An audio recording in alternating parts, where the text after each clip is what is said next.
আজকে একটি মজার গল্প বলবো। একটি কৃষকের মাল টানা বৃদ্ধ গাধা ছিল।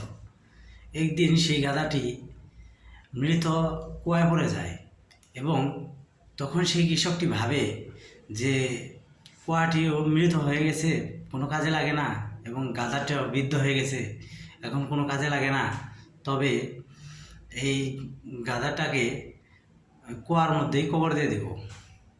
মানে গাধাটা কিন্তু জীবিত আছে, তাও ওই গাধাটা ওঠানোর জন্য যে খরচ হবে সেই খরচ দিয়ে নতুন একটি গাধা কিনে নিতে পারবে।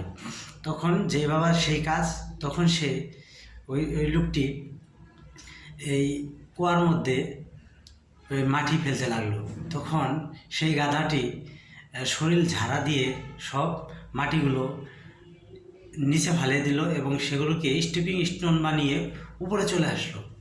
ঠিক আছে, তখন এই কথাটার দ্বারা আমি আপনাদেরকে বোঝাতে চেয়েছি যে মানুষের জীবনে অনেক সমস্যা ফেস করতে হয়।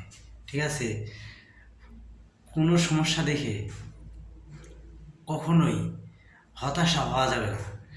সেই প্রবলেমগুলোকেই স্টেপিং স্টোন বানিয়ে ধীরে ধীরে উপরে উঠতে হবে। ঠিক আছে,